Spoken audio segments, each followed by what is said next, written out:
राम राम दोस्तों, कैसे हैं आप सब। तो चलिए आज हम लोग स्टार्ट करेंगे 7th क्लास का एनसीईआरटी चैप्टर है हिस्ट्री।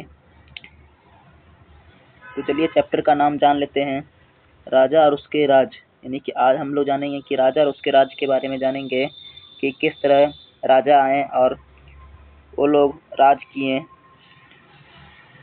पहले अध्याय में हमने जाना था कि राजा लोग आए और शासन वगैरह किए। उसमें हम लोग ने मध्यकाल के बारे में जाना नहीं था। इस चैप्टर में हम लोग 700 से लेकर लगभग 1700 ईस्वी तक हम लोग इसमें जानेंगे। ये काल हम लोग का मध्यकाल होता है। तो चलिए हम लोग वीडियो को स्टार्ट करते हैं। 7वीं शताब्दी के बाद कई राजवंशों का उदय हो चुका था। यानी कि 7वीं शताब्दी जिस समय हुई थी, बहुत सारे राजाओं ने वहाँ पर शासन करना स्टार्ट कर दिया था। मानचित्र 1 में उपमहाद्वीप के विभिन्न हिस्सों में 7वीं से 12वीं शताब्दी के बीच शासन करने वाले प्रमुख राजवंशों का उदय हो चुका था। यानी कि 7वीं से 12वीं शताब्दी तक जितने भी राजा लोग थे वो लोग अपना राजवंश यानी कि अपना सत्ता जो वहाँ पे स्थापित कर चुके थे। तो चलिए आइए देखते हैं ये राजा कौन कौन थे। सबसे पहला देखिए इसमें राजा था, मानचित्र 1 में देखते हैं गुर्जर प्रतिहार पहला राजा था। फिर राजपूत था, पाल था, चोल और चहमान। चहमान को हम लोग चौहान भी बोलते हैं। ये देखिए ये मैप है, इसमें हम लोग देखते हैं कि कौन कौन राजा कहाँ पे थे। देखिए सबसे पहले आता है गुर्जर प्रतिहार। देखिए गुर्जर प्रतिहार का शहर ये वाला था, ठीक है। उसके बाद आता है राष्ट्रकूट। देखिए राष्ट्रकूट यहाँ पे राष्ट्रकूट है, ठीक है। फिर आता है पाल, यहाँ है पाल। फिर आता है चोल, ये देखिए फिर आता है चोल, चोल यहाँ पर है, ठीक है। और उसके बाद आता है क्या है, यानी चहमान यानी चौहानों का शासन। चौहान देखिए यहाँ पे है, ये देखिए यहाँ पे चौहानों का शासन है। इसी का बारे में हम लोग डिटेल से चर्चा करेंगे, चलिए जानते हैं। तो सबसे पहले इसमें बताया गया है कि नए राजवंशों का उदय कैसे हुआ, चलिए हम लोग जानते हैं। उससे पहले एक कहानी सुनाते हैं।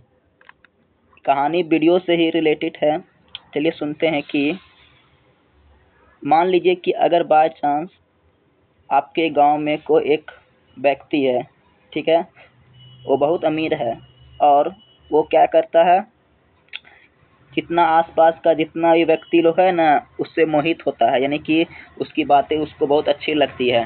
धीरे धीरे क्या करेगा, वो अपना शासन चलाने लगेगा, ठीक है। ये बात जो बोली है इसमें यही बात बताया गया है।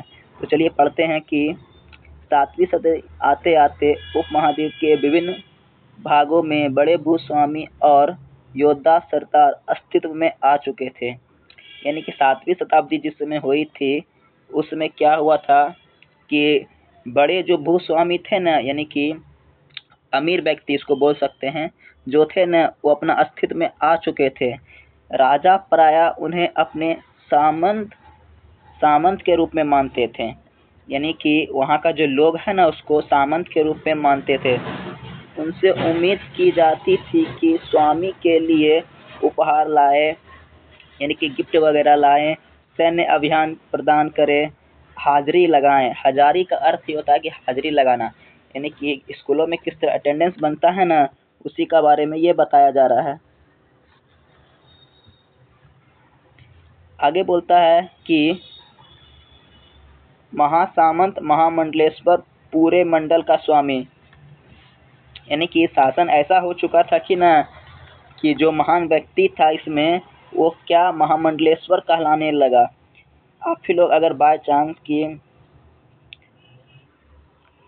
चांस एक व्यक्ति अगर आ जाए आपके गांव में, ठीक है, और वो अपने आप को यानी उसके बिना कोई काम ही नहीं होने लगे, ठीक है, तो ये क्या अपने आप में घमंड दिखाने लगेगा कि हम जो हैं सो हम ही हैं। वो क्या धीरे धीरे धीरे क्या वो महामंडलेश्वर कहलाने लगा, यानी महामंडलेश्वर यानी पूरे मंडल का स्वामी। देखिए मान लीजिए कि ये एक गांव है, ठीक है, यहाँ छोटे छोटे छोटे छोटे लोग रहते हैं, ठीक है, और इसके में से ये जो आदमी है ये बड़ा आदमी है, ठीक है।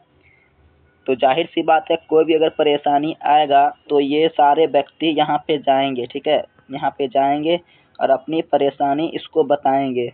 जब ये परेशानी बताएंगे तो इस जो व्यक्ति है ना उसको क्या होता है, अपने आप में घमंड होने लगता है।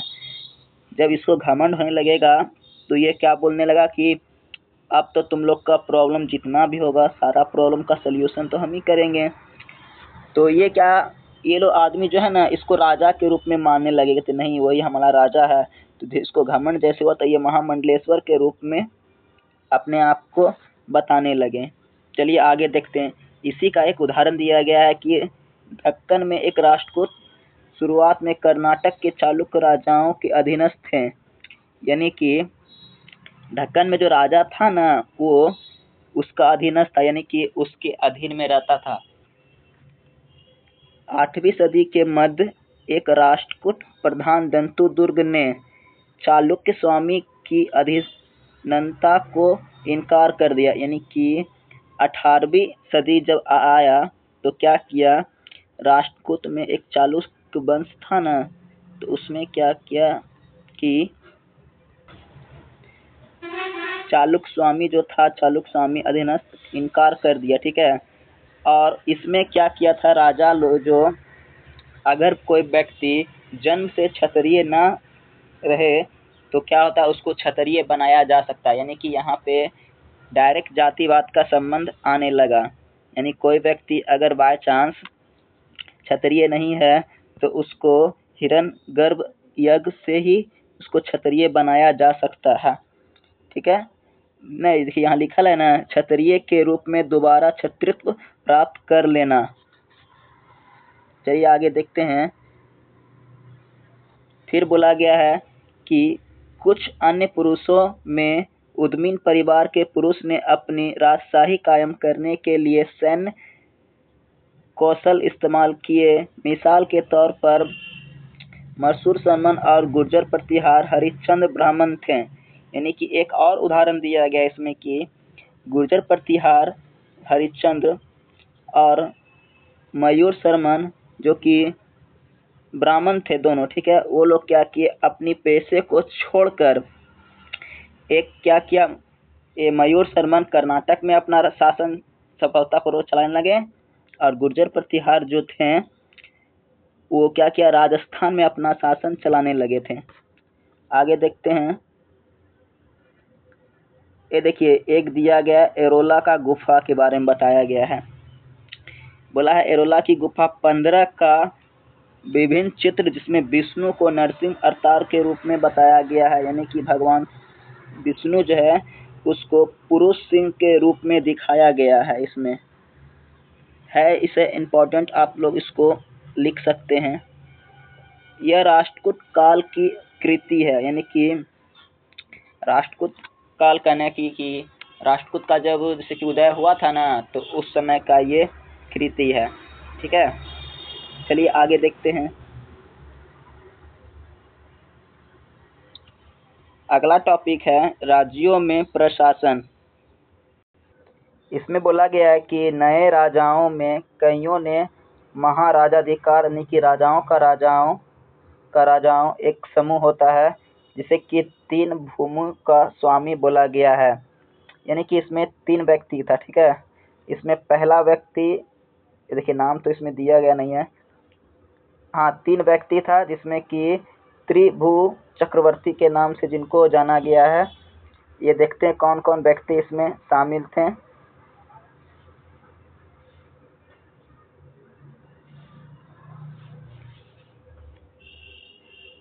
इन सभी राजाओं के अर्थात उत्पाद किसानों, पशुपालकों, कारीगरों से संसाधन इकट्ठा किए जाते थे। इनको अक्सर अपने उत्पादों का एक हिस्सा त्यागने के लिए बनाया या बाध्य किया जाता था। कभी कभी हिस्से को लगान मानकर वसूला जाता था, क्योंकि प्राप्त लगान से भूस्वामी होने का दावा करता था, राजस्व व्यापारियों से भी लिया जाता था। यानी कि लगान जो है वो व्यापारियों से भी लिया जाता है। अब देखेंगे कि 100 कर क्या होता है। ठीक है, देखते हैं 100 कर क्या होता है।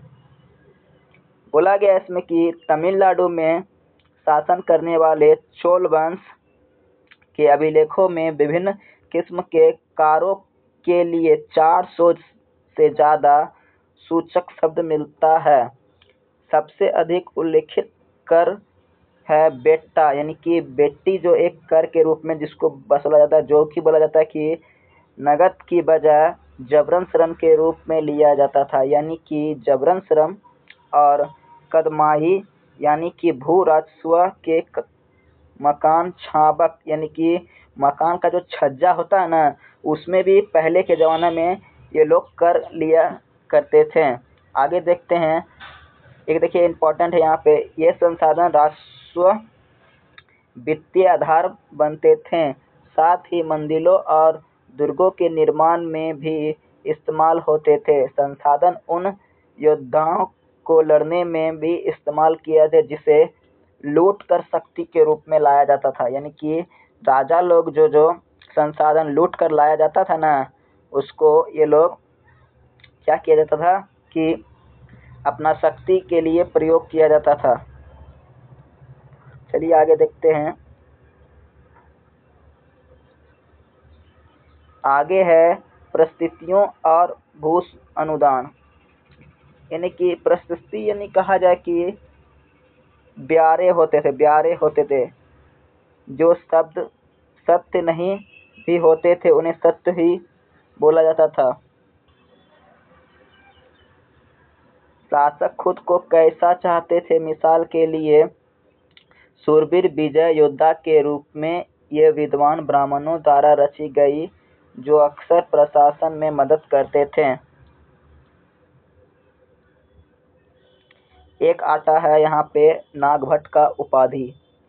चलिए जानेंगे कि नागभट्ट का उपाधि के बारे में क्या क्या बताया गया है। देखिए नागभट्ट का जो उपाधि है ना, इसमें क्या है, ये उपाधि संस्कृत में लिखी गई है। ठीक है, पहला तो ये संस्कृत में लिखा गया है, और ये ग्वाली यानी इसे ग्वाली मध्य प्रदेश में पाई गई एक परिस्थिति के रूप में प्रतिहार नरेश नागभट्ट के कामों का वर्णन इस प्रकार किया गया है। आंध्र प्रदेश, सैदन, सिंध, महाराष्ट्र का एक हिस्सा और कलिंग यानी कि उड़ीसा को आखिर कलिंग बोला जाता था के राजा उनके आगे तभी धराशायी हो गए जब वे राजकुमार बने।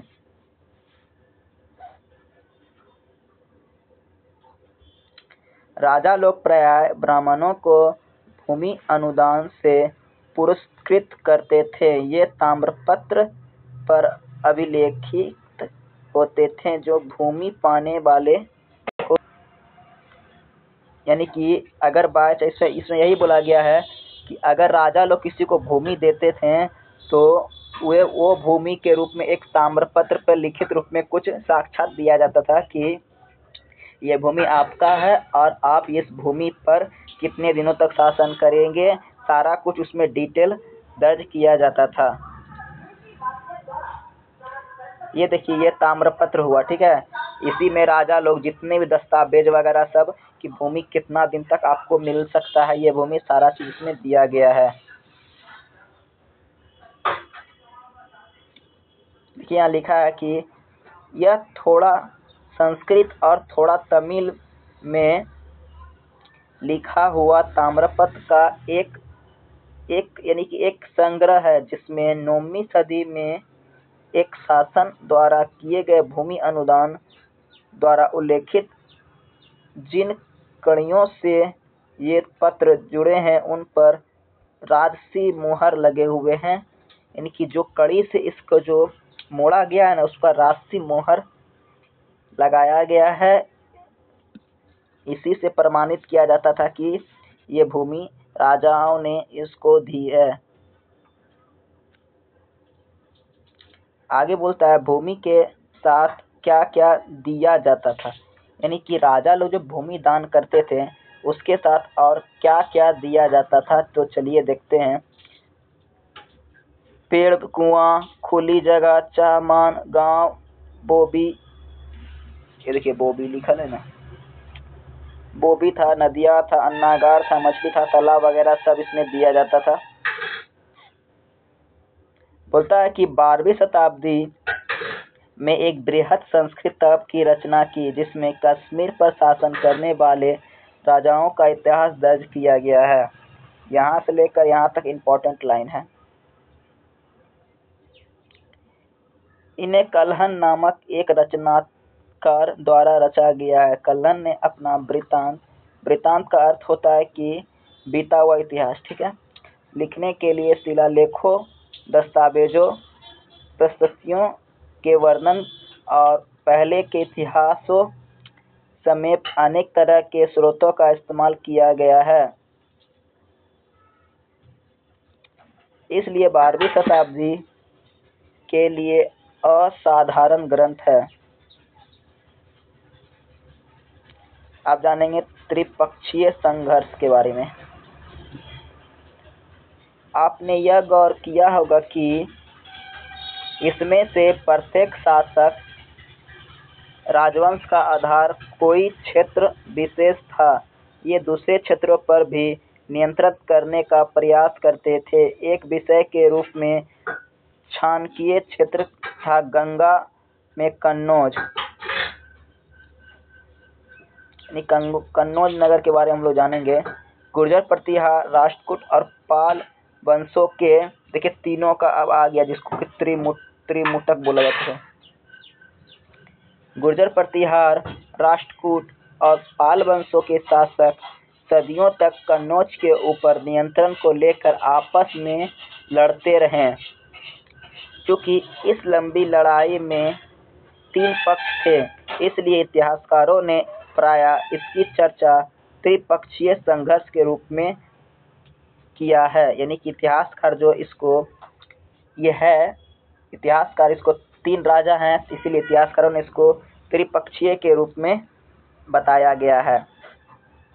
शासकों ने बड़े मंदिरों का निर्माण करवा कर भी अपनी सत्ता और संसाधनों का प्रदर्शन करने का प्रयास किया। इसलिए जब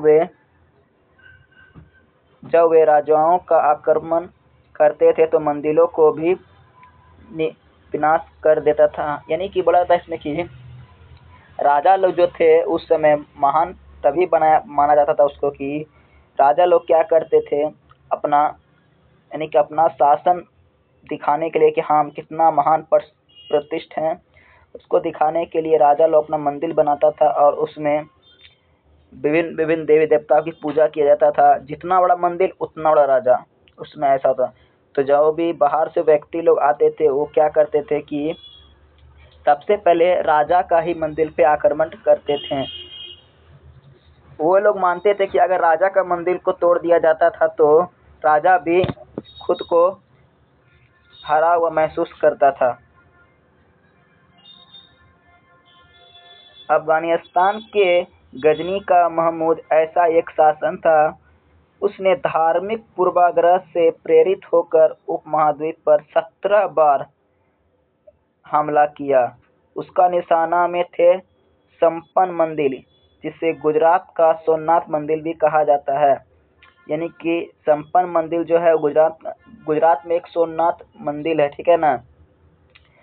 उसमें भी गजनी जो है ना, गजनी मोहम्मद सुल्तान जो गजनी था उसने हमला किया उस पर, ठीक है।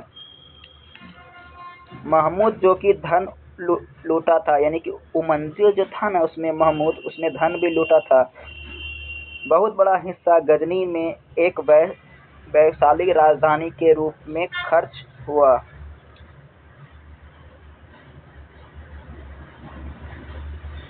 युद्ध करने वाले राजाओं में चहमान भी थे, यानी कि जिसमें युद्ध हो रहा था ना उसमें चहमान यानी कि चौहानों का भी एक राजा था, जो कि बाद में चौहान के रूप में जाने गए। वे दिल्ली और अजमेर के आसपास के क्षेत्र पर शासन करते थे। उन्होंने पश्चिम और पूर्व की और अपने नियंत्रण का विस्तार करना चाहा, जहां उन्हें गुजरात के चालुक्यों और पश्चिम उत्तर प्रदेश के गढ़वालों से टक्कर लेनी पड़ी। चाहमान शासक पृथ्वीराज चौहान यानी पृथ्वीराज तृतीय, जो कि 1168 से लेकर 1192 तक ये युद्ध किए थे, जिसमें सुल्तान मोहम्मद गौरी नामक तुर्क शासन को 1191 में हराया, लेकिन दूसरी ही साल उसके ही हाथों वो हार गए। अब आगे आता है चोल राजाओं, जो उसको एक नज़र से हम लोग देख लेते हैं। चलिए आइए देखते हैं। उयूर से तंजावुर तक चोल वंश सत्ता में कैसे आए जानेंगे। काबरी डेल्टा में मुट्टियार नामक से प्रसिद्ध एक छोटे से मुखिया परिवार की सत्ता थी। ये काजीपुरम के पल्लव राजाओं के सामंत थे। उय्यार के चालुक्य वंशीय प्राचीन मुखिया परिवार के विजयालय से 9वीं सदी के मध्य में मुट्टियारों को हराकर डेल्टा पर कब्जा किया। वहां तंजावुर और शहर देवी का मंदिर बनवाया था। ये देखिए, ये मैप है जिसमें कि चोलों का पहले चोल कितना छोटा था। आइए देखते हैं, रुके दिखाते हैं। देखिए पहले चोल कितना था छोटा। एक मिनट, ये देखिए पहले चोल कितना छोटा था, यहाँ से लेकर यहीं तक इसका शासन था, और अब का चोल देखिए कितना बड़ा हो गया। ये देखिए अब चोलों का शासन कहाँ से कहाँ तक हुआ। चोल हो गया, यानी कि यहाँ से लेकर पूरा यहाँ तक चोलों का ही शासन अब होने लगा।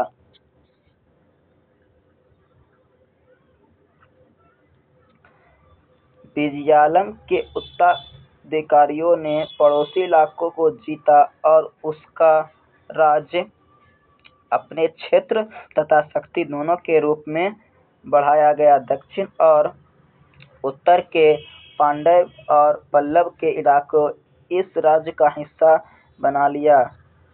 राजराज प्रथम, जो सबसे शक्तिशाली चोल वंश का शासक था, 985 में राजा बना और उसी ने इनमें से ज्यादातर क्षेत्रों पर अपने नियंत्रण का विस्तार किया। उनसे राजस्व शासन का पुनर्गठन किया। राजराज के पुत्र राजेंद्र प्रथम ने उसकी नीतियों को जारी रखा और उनसे गंगा घाटी, श्रीलंका तथा दक्षिण पूर्वी एशिया के देशों पर हमला किया।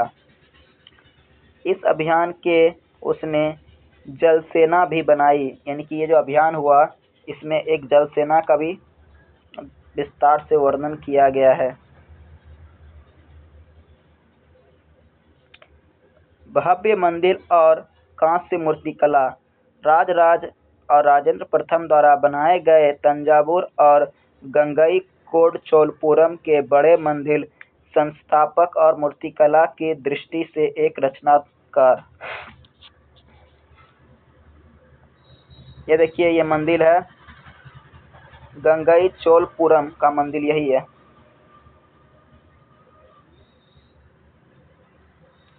चोल मंदिर अक्सर अपने आसपास विकसित होने वाली बस्तियों के केंद्र बन गए थे। ये शिल्प उत्पादक के केंद्र थे। ये मंदिर शासकों और अन्य लोगों द्वारा बनाए गए भूमि से भी संपन्न हो गए थे। इस भूमि की उपज उन सारे विशेषज्ञों पर निर्वाह करने में खर्च होती थी जो मंदिर के आसपास रहते और उसके लिए काम करते।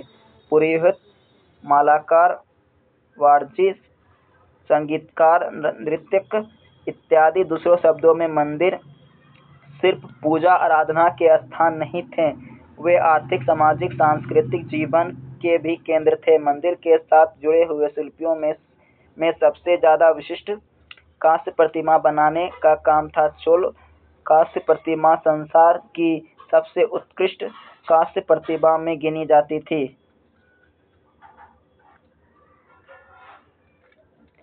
ज्यादातर प्रतिमाएं तो देवी देवताओं की ही होती थी, लेकिन कुछ प्रतिमाएं भक्तों की भी बनाई जाती थी। कृषि और सिंचाई।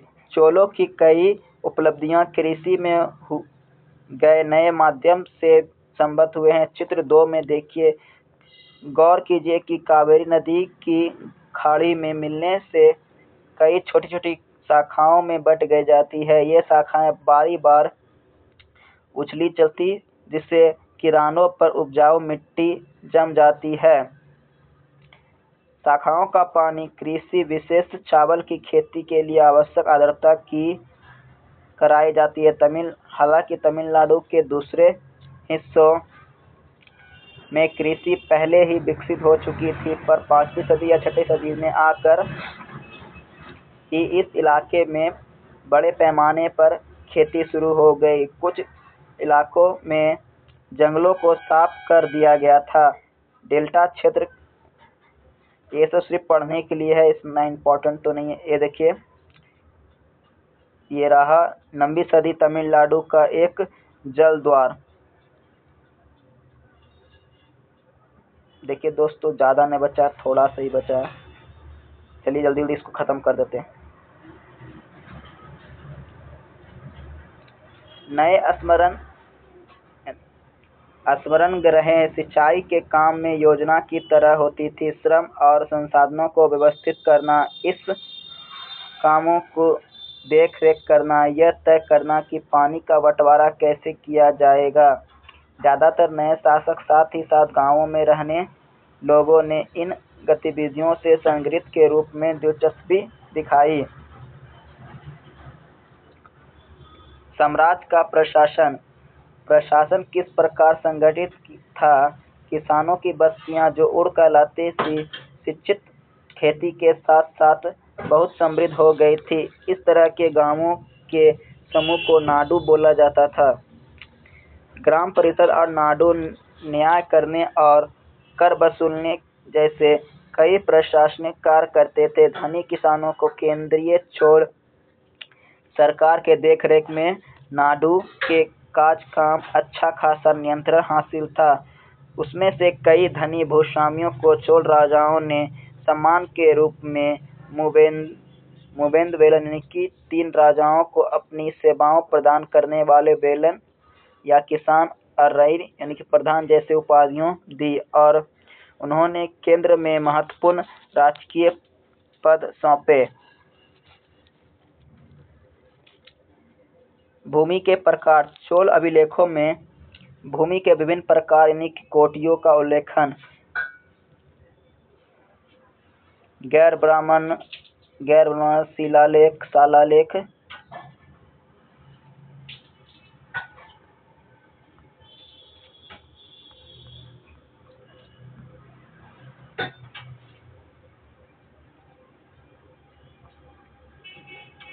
हमने देखा कि ब्राह्मणों को समय समय पर भूमि अनुदान ब्राह्मण दे।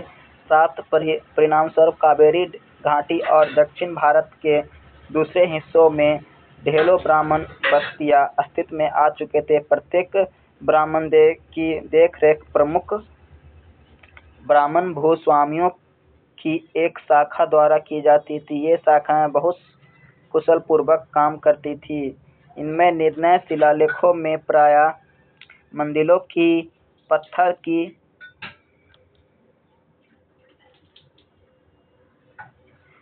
तमिलनाडु के चिंतपुरम जिले में उत्तर मुरम से इम्पोर्टेंट है नहीं ये सब दोस्तों, सिर्फ पढ़ लेना है।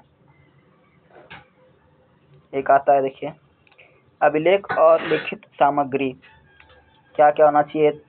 पहला 35 से 70 के बीच में उम्र होना चाहिए आपका, ठीक है। भूमि का अच्छी तरह से ज्ञान होना चाहिए, वेदों का ज्ञान होना चाहिए, प्रशासन मामलों की अच्छी तरह जानकारी होनी चाहिए, ईमानदार होना चाहिए, ठीक है। ये सब पढ़ लीजिएगा। देखिए दोस्तों, चैप्टर खत्म हो गया है, तो चलिए अगला क्लास में हम आपका इसका क्वेश्चन आंसर करके आएंगे। तो चलिए मिलते हैं नेक्स्ट क्लास में, तब तक के लिए बाय।